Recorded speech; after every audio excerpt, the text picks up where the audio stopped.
Kita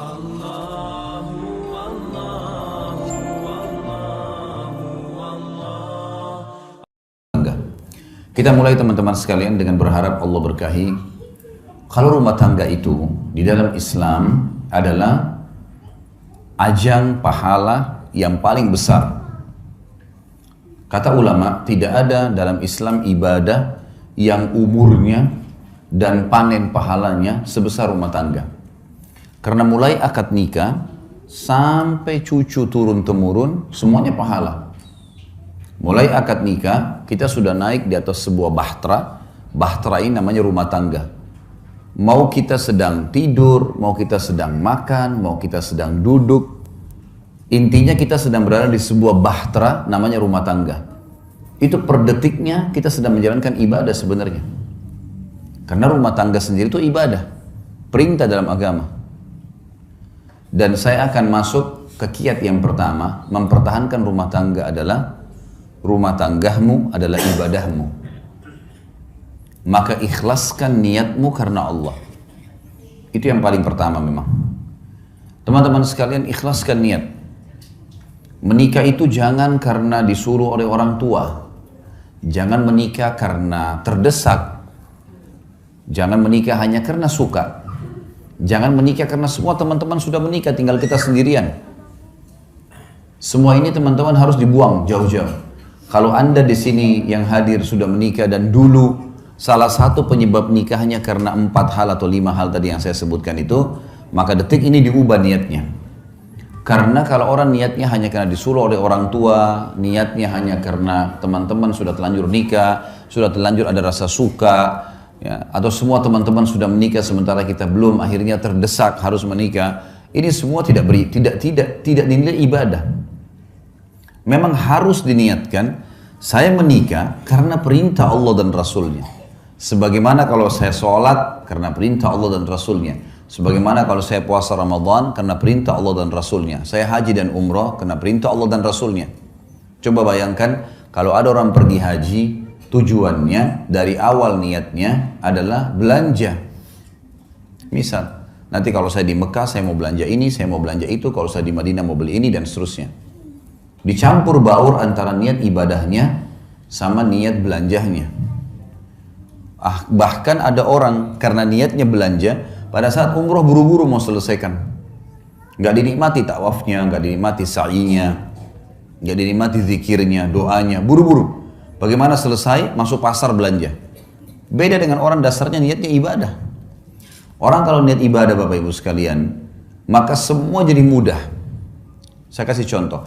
Kalau ada orang pergi haji, niatnya ibadah, haji itu capek loh. Berangkat dari Jakarta saja misalnya ke Jeddah 9 jam. Belum masuk ke Mekah sejam 2 jam sampai di hotel. Belum kita harus tinggal di Mina, di kemah, jumrah, panas matahari, desak-desakan sama orang. Kemudian juga ada Muzdalifah, ada Arafah. Paket, capek sebenarnya, letih. Gitu kan? Setiap azan kita langsung ke masjid, walaupun jarak hotelnya jauh. Tapi subhanallah, orang kalau niatnya ibadah, pulang haji ditanya, Bapak Ibu yang sudah capek nih, sudah 40 hari di sana, 30 hari di sana, tanya mau haji lagi nggak? Pasti jawabannya mau.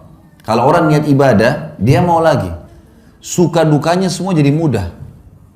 Yang panasnya, yang makanannya kehabisan, yang hotelnya jauh, terlupakan semua. Yang antri panjang di imigrasi, dilupain semuanya. Karena niat ibadah itu berbeda. Orang kalau bangun sholat malam, dia niat memang ibadah karena mau berkomunikasi dengan Allah, mau beribadah kepada Allah, lain. Dengan orang yang hanya kebetulan pasangannya bangunin, supaya dia bangun sama-sama. Atau mungkin karena teman-temannya lagi kebetulan nginap, misalnya di satu tempat seperti ini, nginap, kemudian teman-temannya semua buat program bangun sholat malam, lalu dia ikut-ikutan. Beda sekali. Makanya harus diniatkan dari awal ibadah. Ada sebuah kata kunci dalam masalah ini.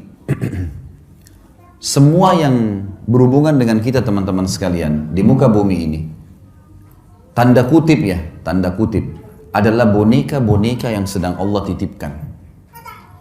Saya bilang sama istri saya, dan saya juga sampaikan ke Bapak Ibu sekarang, saya juga sampaikan dalam pelatihan-pelatihan saya. Kalau kamu, saya bilang sama istri saya, adalah titipan Allah kepada saya anggap kamu tanda kutip boneka, tanda kutip yang Allah titipkan, mengatakan Khalid ini istrimu. Didik dia, lindungi dia, berikan dia hasil keringatmu, nafkahmu. Karena saya, maka saya akan berikan pahala, kau masuk surga. Saya bilang sama istri saya, sebaliknya, kamu juga begitu. Kamu menganggap saya, tanda kutip, adalah boneka, tanda kutip ya, yang Allah titipkan. Ini suamimu ya.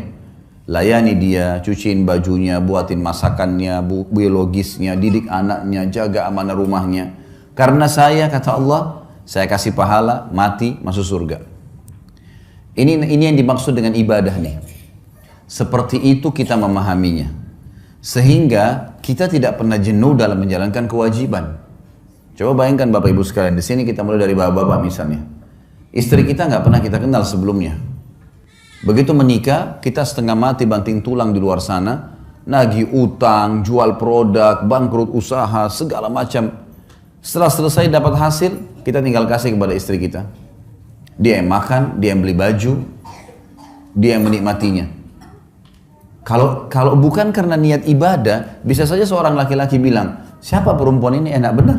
Hasil keringat saya tiba-tiba langsung diambil saja. Satu sisi. Ibu-ibu juga bisa begitu. Begitu akad nikah, mungkin di rumah ayahnya tidak pernah bekerja. Tiba-tiba menikah, laki-laki yang tidak dikenal, cuciin bajunya, siapin sarapannya, layani biologisnya, segala macam. Hamil anaknya dia, spermanya dia. Kalau bukan karena ibadah, orang akan berpikir, siapa laki-laki ini? Gitu. Makanya sering terjadi pertengkaran-pertengkaran dalam rumah tangga kadang-kadang dengan hal-hal yang kecil saja. Karena memang dari awal bukan niatnya ibadah. Kalau ibadah pasti akan berbeda.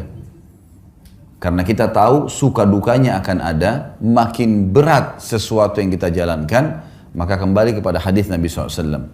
Nabi bersabda dalam hadis Bukhari Muslim, Inna idhamal ajri ma idhamal bala. Allah akan memberikan balasan yang besar sesuai dengan kadar beban yang sedang diberikan. Emang begitu? Beda pahalanya orang pergi sholat musim dingin, susah sekali kalau mungkin di negara Eropa yang lagi musim salju dingin, dengan orang yang pergi sholat cuaca lagi enak. Ada cobaannya, lebih besar pahalanya. Beda semuanya, Allah menilai sesuai dengan kadarnya. Kita menikah, ada cobaan, ada ipar, ada tetangga, ada mertua. Mungkin ada cobaan-cobaan dari mereka. Tapi kalau niat ibadah, kita akan laluin. Karena ini semua ibadah. Saya tidak mungkin menikah dengan suami saya saja atau istri saya saja. Tapi saya juga tanda kutip menikah dengan keluarga mereka nih. Tidak mungkin dihapus status orang tuanya. Makanya banyak orang kalau tidak niat ibadah, mertuanya kalau datang, mungkin karena mertuanya cerewet misalnya. Maka dia menganggap, tidak usah datang deh. Bahkan tidak mau ikut sama suaminya atau sama istrinya kalau mengunjungin mertua. Bagaimana caranya kita hapus status mertua itu, status orang tua dari pasangan kita? Nggak mungkin. Bagaimana caranya kita hapus status saudaranya yang merupakan ipar kita? Selamanya itu status nggak bisa dihapus. Tidak ada mantan orang tua, tidak ada mantan saudara, gitu kan? Maka ada orang yang tidak bisa menerima ini hanya karena cobaan-cobaan yang ringan. Permasalahannya karena dia tidak jadikan ibadah. Mertua cerewet, ya sudah, konsekuensinya. Cobaan sedang ada, sederhana dalam Islam, sabar. Terima sabar. Layani apa yang kita mampu, niatkan ibadah. Jadi mudah semua kalau ibadah itu. Ini kita dicerewetin segala, ya sudah, kita tenang aja. Ada yang kita perlu jawab, kalau enggak usah. Sabar itu adalah menerima takdir Allah. Kita bangun pagi, flu. Sabar, gimana caranya? Terima dulu flu itu sebagai takdir Allah, lalu kemudian ikhtiar, cari jalan keluar. Nah itu sabar. Berarti kita bukan berarti tidak sabar kalau kita malah ikhtiar. Kita menerima keadaan, kita nasihatin, coba kita layanin, bersabar. Allah maha melihat kok. Niatin ibadah ini penting sekali. Kalau sudah diniatin ibadah, semua akan mudah kita laluin. Semua akan mudah kita jalani. Kalau namanya ibadah, Bapak Ibu sekalian, pasti akan ada gangguan-gangguan. Karena syaitan musuh kita tidak mau ibadah itu berjalan. pasti akan digoda.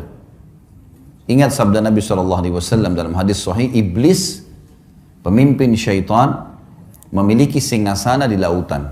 Memiliki singgasana di lautan. Setiap hari anak cucunya melapor. Saya baru membuat orang bertengkar, saya baru membuat orang berzina, saya baru membuat orang minum khamr, dan seterusnya.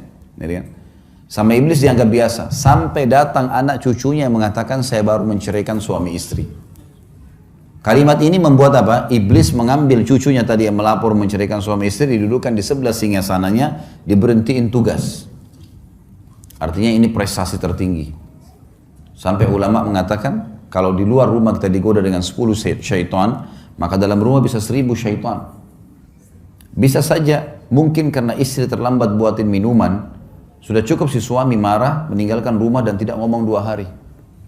Bisa saja, suami lupa memberikan pesanannya istri, sudah cukup untuk bertengkar, 2 hari nggak ngomong, bahkan sudah bisa mengucapkan kalimat cerai. Godaan syaitan besar, karena ini ibadah. Kita kalau mau bangun sholat malam digoda sama syaitan, kau masih ngantuk, kau masih begini, kau masih begitu, gitu kan. Ya kita harus bisa melawan itu. Karena syaitan hanya seorang marketing yang menawarkan produk dia, yaitu tinggalkan ibadah. Itu produknya, bagaimana dia bisikkan segala macam hal supaya kita tidak melakukannya. Ini yang pertama teman-teman sekalian. Jadi kita harus menjadikan rumah tangga kita adalah ibadah. Maka ikhlaskan niat karena Allah.